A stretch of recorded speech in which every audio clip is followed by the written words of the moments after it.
This is exactly right.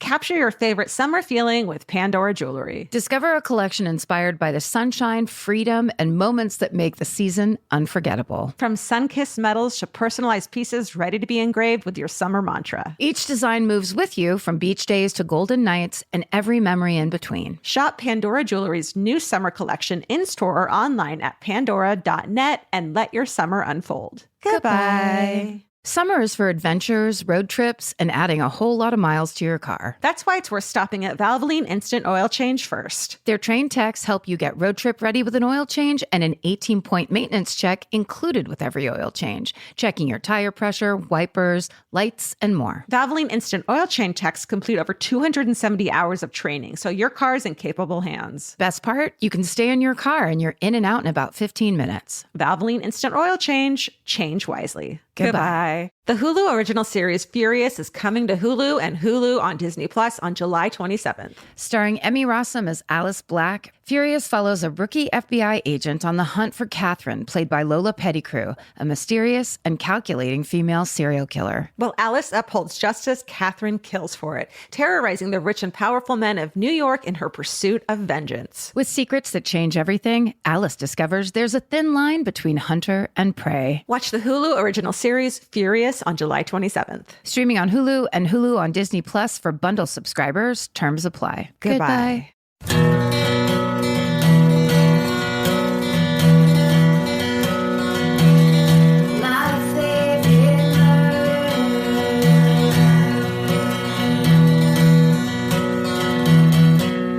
Hello. And welcome to my favorite murder. The Minisode. It's tiny and mini. It's real short. We're just going to keep you for a couple minutes. Yeah. We've got some emails from other people to read to you. If you could just hang out for 20 minutes. Yeah. It would be great. Got a PowerPoint presentation to go with it. Yeah. It'll be quick and easy. There's also going to be sound effects. We'll have lunch catered in. It'll be great. I'm going to go first. You got it? Yeah. You want to go first? You go ahead. Okay. Hey, MFM fam. I know you hate malarkey, so I'll get straight to the story. Oh, an email from Joe Biden's writing to us. Joe Biden or your dad. I could see your dad doing malarkey. Oh, no. Jim, no? No. Malarkey, he would use it sarcastically, okay. But no. He would say, bullshit. Make it last 4 minutes. My dad owns his own business, a solid waste consulting and engineering consulting company. I actually work for him as his marketing director. And then in parentheses, yay for family businesses. Question mark, exclamation point, exclamation point. Close parentheses, period. www. Promo code murder. Because he's an expert on landfills, I know, right?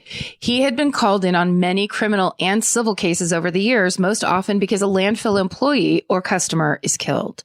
But sometimes he gets called in on a murder trial where evidence or bodies have been found in a landfill. Whoa. And this one I'm about to tell you is both riveting and heartbreaking.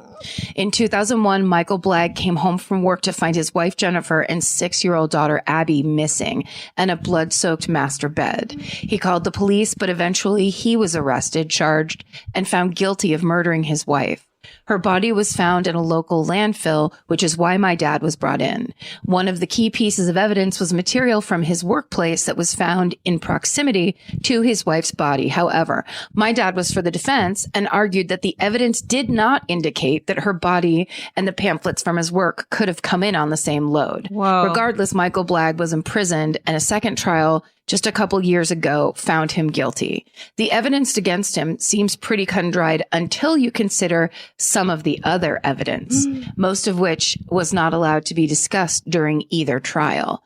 One, shortly after Abby, the daughter, disappeared, a man was pulled over for a traffic stop in a nearby state. He had a little girl in his car and some sort of incriminating evidence.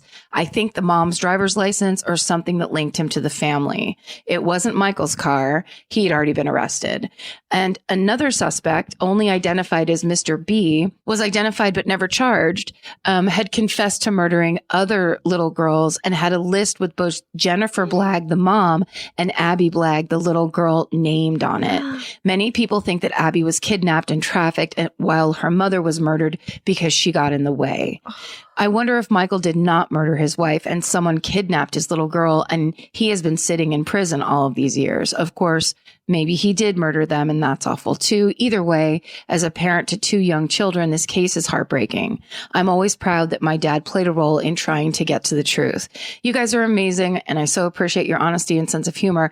Thank you for all your hard work. Much love, Sarah. Wow. I don't think you did it.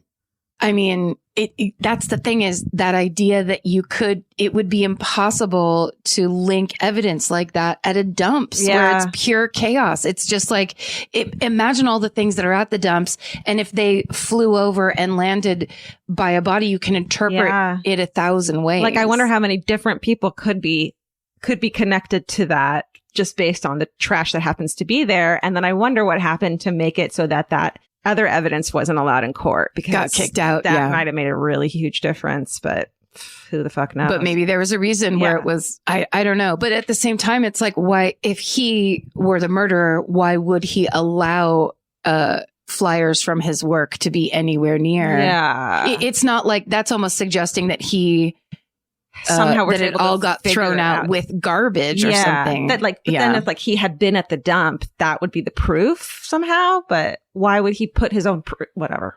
We're going to solve it right now. I mean, this is what I feel like. This horrible and tragic case and situation is kind of what people who get hooked on true crime. This is a perfect example. Totally. Because you could sit here and like theorize in your armchair quarterback way for so long about it. Yeah. It's just like, what happened? And every little element and why. Yeah. Crazy. Yeah. Wow. Yeah. Tragic. Okay. This one has maybe my favorite opening. It just says pleasantries. About a year ago, when my boss learned I was going to your show and what it was about, he casually asked, "Did I tell you about the time I almost bought a murder saw?" "No," I replied. "Well, strap in because I'm going to break it down for the sake of time."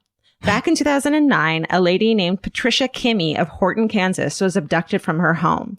After days of searching and collecting evidence, the police believed she had been taken by force and might be deceased. Flash forward a few months to when the police officially detained Patricia's killer, Roger Hollister, because he tried to kill himself and his wife in a head-on collision after police named him as a prime suspect. Whoa. Let me just say, this motherfucker must have never seen a single true crime show because of how sloppy he was with everything. Anyway, this was followed up by his wife, Rebecca, being salty as shit that her husband tried to kill them both and proceeded to tell the police what she knew, including taking police to the gravesite. Oh, shit. Rebecca. So what led to the slaying? Patricia's ex-husband, who owned a sawmill that Roger frequented, contracted a hit for $70,000 because he was angry about the division of property in the 2008 divorce. Whew. Note that this guy was also an idiot because once the division of property was issued, he told anyone who would listen, including various family members, that he wanted her dead and was willing to pay to have it taken care of. Not smart. It was at this point in the story when he followed. Not only do I want her dead. Wait, come back. I know that's creepy. I also will pay any price. I'll pay for it. And then a week later, she's gone. Isn't that weird? I'll circle back with you to really underline all the ways that you can look out for me being guilty in the future. It was at this point in the story that when my boss said that during the months when Patricia was missing, he met with the ex-husband to buy a used saw from the sawmill. Oh, no. He says that when he met with the guy, he was being a bit weird about everything and was willing to sell the overly clean saw for a lot cheaper than what it was worth. With the situation not feeling right, my boss passed on the purchase. Turns out he made the right decision because when Patricia's remains were found, it was documented that, quote, a forensic pathologist examined the vertebral body and the few ribs that were still attached and noticed a line of deconstruction where the ribs appeared to have been cut in a straight line. Oh. In the end, the ex-husband settled in civil court in a wrongful death suit. What the fuck? Roger died in prison in 2013, and his wife, Rebecca, was officially charged with aiding a felon. I'm just glad that Patricia got justice and that my boss didn't buy a murder saw. Whitney H. Wow. Yeah. That would be a very creepy position to be the person that answers the Craigslist ad. And the second you roll up, every hair on your body stands up and you're like, get out of this sawmill. I feel like let's not buy saws secondhand, guys. let's stay out of sawmills in general. I don't think unless you run a lathe or like a very talented logger, don't be over there. Mm-mm. Go to your local hardware store, pick up something cute and kitschy and a brand new saw that's never been. It has to be new. Yeah. Whether it's a saw, a hatchet, anything. Stop being such a cheap bastard. You're getting yourself into trouble. That's right. I'm not reading the subject line of this. It gives it all away. Okay. Let's just get right to it. My hometown is Paradise, California. You know, the one that was completely destroyed by the campfire 2 years ago. Yeah. My family survived by the skin of their teeth, and images and articles from the event still send me reeling into anxiety and panic, I bet. Anyway, that's not this story. In our middle school, there was a program for 8th graders called Northwest 8. Literally because the 4 portable classrooms the program used were on the northwest corner of the campus. About 45 students were sectioned off from the rest of the school. We attended separate classes, and we had just 3 teachers between us. The real appeal of the Northwest 8 was that the teachers used alternative learning methods, such as simulated history and trips to our local wildlife areas to learn about the land and California history. This is some California Montessori shit, going way back. We went to San Juan Capistrano to learn about the swallows that came in every fucking whenever this shit. This is so California. It's amazing. Every fucking whenever. It all went straight into little George's brain. Yeah. I was picking up on what they were laying down. This reminds me of like when Mrs. Terwilliger would come and visit our school, and she would bring like, this is a living abalone or whatever, and you'd like learn about the coastland or whatever. Yep. Get into it. Immerse it. Hold on. Let me close my door really quick. Hold on. Yeah. We bought a jukebox from the 60s. You guys did? For Vince's birthday, and it's from a record store that refurbishes old jukeboxes, so they filled it with like 250 old records. That's badass. We had to apply to be in this program, and it was competitive. We usually looked forward to simulation days where they remade our little world of classrooms into sets for whatever we were learning about. From Ellis Island, we were checked for nits and segregated by our home pre-assigned countries, to the Industrial Revolution. They had us assembling little paper hats in a hot, loud classroom under cramped conditions, to a slave ship. I'm not even going to describe this one because yikes. Wow. One of the simulations they did was ... the 1976 Chowchilla bus kidnapping that Karen covered in the last episode. That's right. Our 3 teachers dressed as kidnappers with fake guns, bandanas, and lots of yelling. They shuffled us into the back of a pitch dark U-Haul parked on school property, and we were given instructions to figure a way out. I think I blocked a lot of this stuff out, but listening to Karen tell the actual story that inspired my teachers to do this was disturbing. Looking back, I'm really not sure what the lesson was. Something about teaching us survival and strength, maybe? But the lesson I learned was don't trust adults, even your teachers, because what the fuck? I might add, this was in 1997, so not that long ago. Wow. This is some old school teaching skills then. They've been teaching since the 80s. They pushed that 80s shit right up to 97. Yeah. Anyway, thanks for everything. The years upon years of listening to you both has helped me through some rough times. See first paragraph. Oh, poor thing. And recently I completed listening to every episode from the beginning. It took me 18 months and approximately 350 miles of morning walks. Aww. I love that. Stay sexy and don't let your teacher fake kidnap you. Rachel T. Good one. That is okay. Yeah. What? I mean, I kind of have to say, but I know it's wrong. But I love the idea of it's like, what are you going to do now? Yeah. This crazy shit has happened to you. What are you going to do? Now, it's very unfair for maybe the more delicate people in that class that would be like, you know what I'm going to do? I'm going to pee in the corner, and then I'm going to be known as the peeing in the corner girl for the rest of my career. I'm gonna obsess about the fact that this happened to children my age every night and not be able to fall asleep. What did you teach me? What were they thinking? I had a teacher and also just like lawsuits and parents. Yes. I still remember this fucking teacher I had in 3rd grade wanted to show us what sexism was like, you know, in the old when like women couldn't be in the workforce. And so she separated the boys and girls and let the boys do whatever they want and made the girls like turn in homework. And that's then didn't switch it and let the boy make the boy, like she basically did sexism.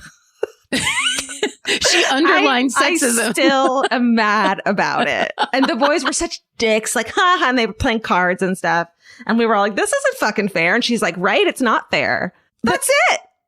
But also, how about the lesson be reversing the people who actually have the power? We already know what sexism is like. It's already like this. The boys are already in charge. It's ingrained already. What was her? How about you flip it? Yeah. Flip that script and let the people learn who. Oh, wow. Yeah, I will know. Opportunity missed. But Rachel, not you. Yeah, thank you for sharing your trauma. And the things your weird teachers did. So thank you for sharing. Yes. We love to know all about it. Yes. Okay, this one's called A Mexican Revolution Family Murder. Great. Hi, y'all. Just listened to the latest episode, and when Georgia talked about the Mexican Revolution, I decided to send you my family murder that happened during the Mexican Revolution. I came across the story when I was helping my abuelo sort some belongings and found a letter from the Mexican embassy. And since I can't speak or read Spanish, my greatest shame, my abuelo filled me in. In 1912, my great-great-grandfather and great-great-grandmother came to America seeking asylum, which they were granted, and they built a life for themselves on a small farm on the Texas-Mexico border. One day, a few years later, my great-great-grandfather was out working the farm when American soldiers rode up on their horses and shot him dead. Holy shit. Their reason? He was Mexican and looked like a rebel. This left my great-great-grandmother alone to raise 8 children. Oof. She was pissed, and rightfully so. She fought in court against the United States and was awarded $2,000 for the death, around $28,000 today. She took that money and bought a huge plot of land and built a home, which is the same home my abuelo would grow up in, the same home I spent my childhood summers at visiting my mama, great-grandma, until she passed. My abuelo still owns the home and rents it out to locals and other family members who still live there.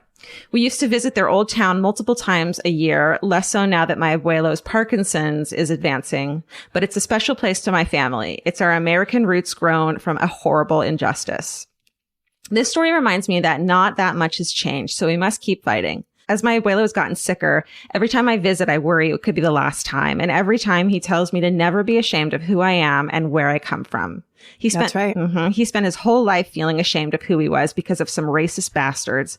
And he told me, quote, watching you and your sisters grow into successful, independent women taught me that there is nothing to be ashamed of. We are strong and beautiful people, and we should be proud of that. Thanks for all y'all do. Your podcast brings me so much joy in times of real darkness. Love y'all. S. That's so cool. Also, a grandfather that's telling his granddaughter he's learning from them. Totally. What a badass, like, awesome, thoughtful man. Yeah. Yeah. That's so cool. It is. It's really a beautiful story. Thank you for sharing that, S. And I love how much you use the word y'all. That's just one of my favorite words. True. I sound sarcastic. I'm not. I remember the one time. Those Texans. Remember in the beginning when we were all met, like someone tweeted, I tweeted something and used the word y'all, and you text us and we're like, Steven, why did you use the word y'all? We don't talk like that. And I was like, actually, that was me. I like it because it's gender neutral. I don't know. Like, it's just because it's so not something I would normally say. This podcast is brought to you by Squarespace. Every successful small business starts with someone saying, I wonder if people would actually buy this. Squarespace gives you everything you need to find out. From consultations to events and experiences, you can showcase your skills with a customizable website designed to attract clients and grow your business. With Squarespace's collection of cutting-edge design tools, anyone can build a beautiful, professional online presence that perfectly fits their brand or business. Get paid on time with professional invoices and online payments. Plus, streamline your workflow with built-in appointment scheduling and email marketing tools. Head to squarespace.com/murder for a free trial. And when you're ready to launch, use offer code MURDER to save 10% off your first purchase of a website or domain. Goodbye. You know your favorite summer clothes by what actually makes it into your suitcase. Find the outfits you'll wear all season long at Quince. Quince's 100% European linen pants, dresses, and tops are the pieces you'll reach for all summer long. They're lightweight, effortless to style, and they start at just $32. Their denim is soft and comfortable, and their organic cotton sweaters are perfect for layering when evenings get cold. Quince's beautiful 14-karat gold jewelry adds a subtle finishing touch. So I just went to Italy, and you bet I brought my 100% European linen scoop neck midi dress along with me in the color of floral waterfall, and I wore that thing all over Italy. It was like the perfect day to night. It just looked so pretty, and I felt like I looked sophisticated while still being comfortable. Make your summer wardrobe feel easier. Head to quince.com/MFM for free shipping and 365-day returns. Go to QUINCE.com/MFM for free shipping and 365-day returns. Quince.com/MFM. Goodbye. Every piece of furniture you own has a story. Sometimes it's an heirloom, and sometimes it came with the house because it was too heavy to move. If you're ready to start a new chapter with your home decor, there's Article. Article makes it effortless to create a stylish, long-lasting home at an unbeatable price. They take great care in curating their collection, focusing on pieces that stand the test of time. We've talked about Article for a long time. There are pieces in that catalog that are so affordable that are room changers. And if you go through there and there's like a little something you don't even realize you need it until you see how they have stuff set up or what style combinations that they're doing, where they do the boho chic, there's mid-century, it's a little bit modern, it's something new.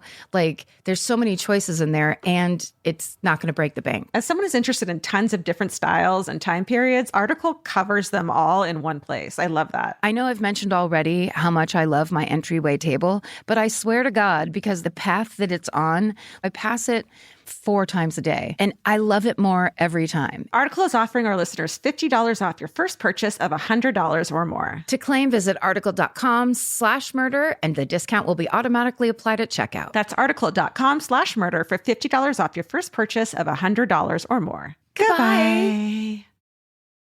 Okay, here's my last one. Okay. Hey, ladies, I love the podcast, even if it sometimes freaks my roommate out. Yeah, that's right. Stand by us. This story is about my parents' spooky house and their very good dog, all caps. Good dogs.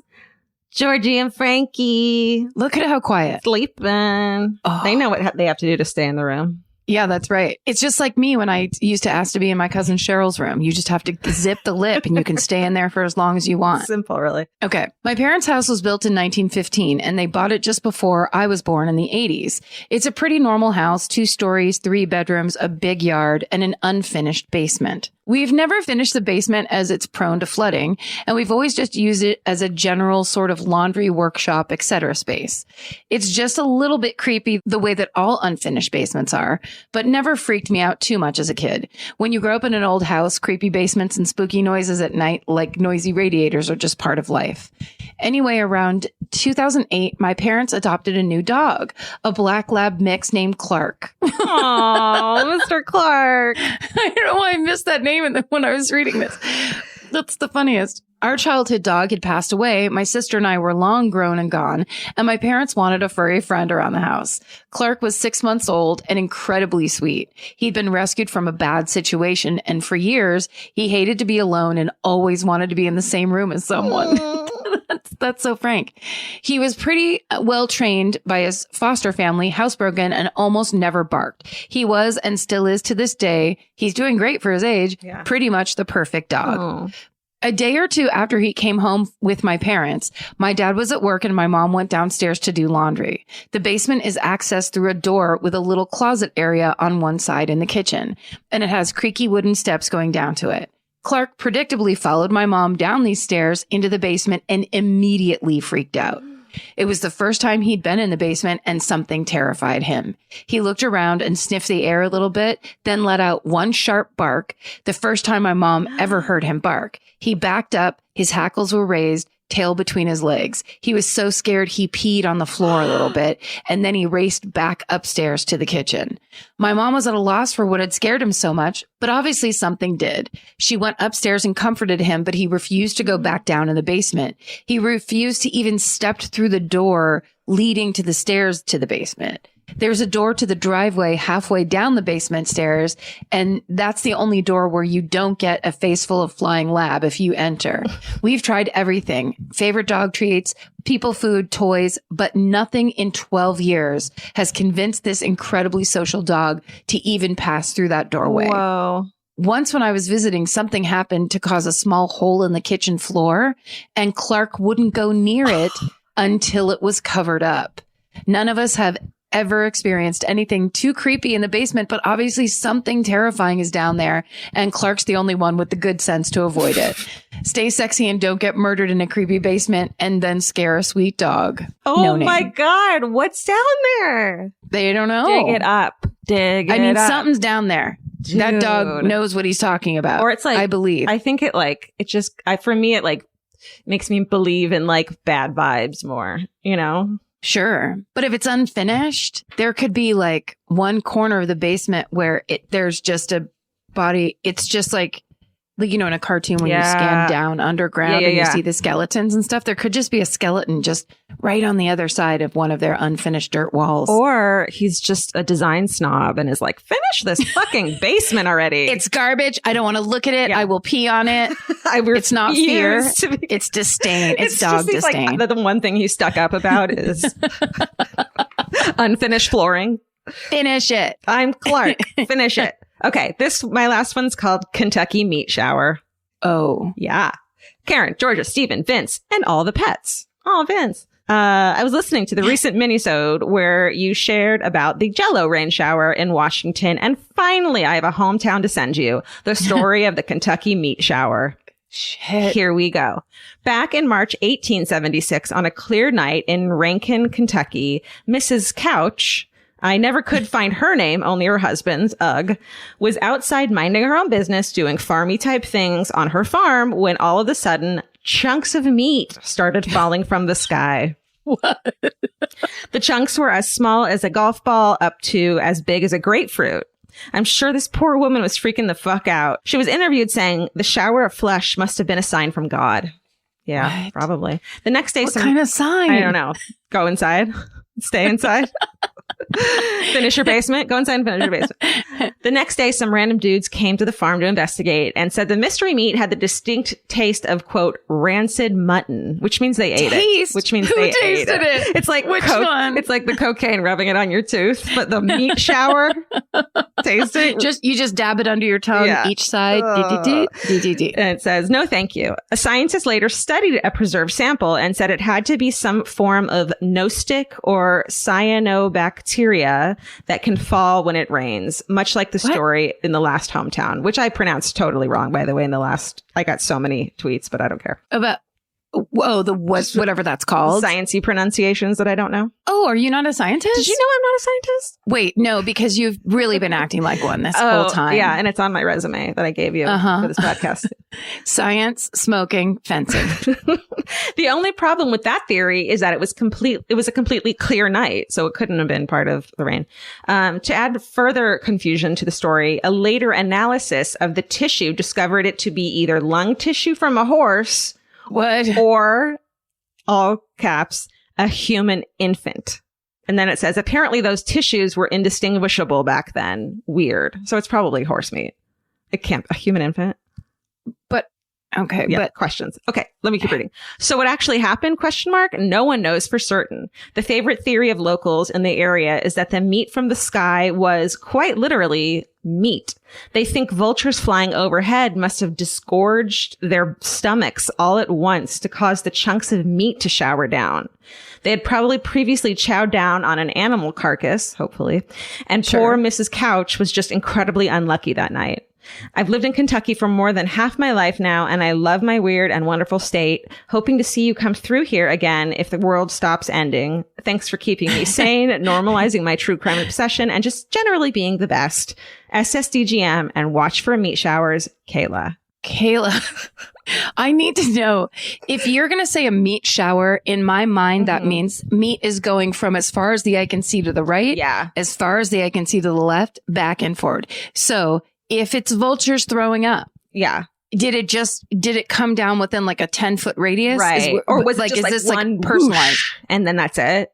Who knows? Yeah, because, right. Because then there's so many theories you could start inventing about what that be from. But I imagined that it was like when you talked about the other one, that it's like rain, Showering. but other stuff. Yeah.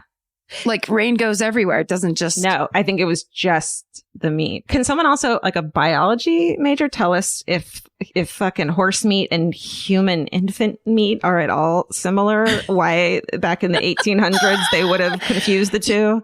I have to say that I bet you the scientist that theorized that was like this. The chances are this looks a lot like horse lung to me. What if it was a baby? But what if it was a baby? Oh my God. And then the person that they worked with is like still writing it down where it's like, no. Don't write down everything I say. He's thinking it and accidentally writing it at the same time. You know, when you do that, yeah. That's got to be like he's writing what it probably is. Right. Then he accidentally wrote what he hopes it's not. Right. What would be the best case scenario and the worst case scenario? Best case scenario, and then when he will quit is when it comes back as. But if this ever happens again and it's human infant, I'm out. I just need to know the range. I need to know the what by what did this fall in. Yeah. Send us your fucking stories, please. They're so fun. They're fun to read. They're getting better by the moment. They really are. So good. I had so many good ones to choose from. You can send them to myfavoriteMurder@gmail.com. There's a place on the website to send them and in the fan cult as well. We love them. And come and be a part of things. Listen and then find one noun that you can relate to your own life. And that, like many people did on this episode, and then go, I finally have a reason to write in and write it in. That's right. Maybe, Stephen, leave in the conversation about the jukebox. So maybe people will write in about random jukebox stuff. Haunted jukeboxes. Our jukebox didn't work because they opened up the back and there was horse lungs inside. Come on. Don't make me do all the work. You do the work. Yeah. You get your horse lung story together. And also, you stay sexy. And don't get murdered. Goodbye. Yeah. Elvis, you want a cookie? This may surprise you, but clothes that feel good and look good don't have to be mutually exclusive. Designs that make you feel as good as you look is what Hill House is known for. Hill House Home invented the viral nap dress. Hill House makes fun, versatile fashion that elevates your look. I now own 3 nap dresses. I love them. They're so comfy and cute. Pockets for days. You know? Get 15% off your first order of $100 or more at hillhousehome.com with code MFM15. That's MFM15 for 15% off at hillhousehome.com. Goodbye. If audiobooks are your thing, or if you've been meaning to listen to more of them, you should check out a podcast called Earsay, the Audible and iHeart Audiobook Club, hosted by Cal Penn. Each episode spotlights standout audiobooks on Audible across all kinds of genres. Sci-fi, comedy, romance, thrillers, and more, with Cal talking to guests who help break down what makes each story worth listening to. It's a fun, easy way to discover your next great audiobook. Check out Earsay on the iHeartRadio app, Apple Podcasts, or wherever you get your podcasts. Goodbye. The best time to think about home security is before you need it. That's exactly why there's Simply Safe. Traditional home security only alerts you after a break-in has already happened, and that's too late. Simply Safe is changing that. Simply Safe's U.S.-based live agents identify threats on your property and help deter them so intruders never get to your house. The system is customizable so you can build one that fits your home and your specific needs. The 24/7 professional monitoring is effective and affordable and won't lock you into a long-term contract. I think that's what's so scary for so many people is that long-term contract. And like, what if it turns out you don't like it or need it, but they don't have that because they know you'll like it and you'll know that you need it and feel so much safer when you have it. Like at this point in my life, I would never go without a security system on my house. I just feel safer with actually having Simply Safe around. There's a whole staff at Simply Safe that's waiting to talk to you and help you out. Right now, you can get 50% off your new system by visiting simplysafe.com/MFM. That's half off at simplysafe.com/MFM. There's no safe like Simply Safe. Goodbye.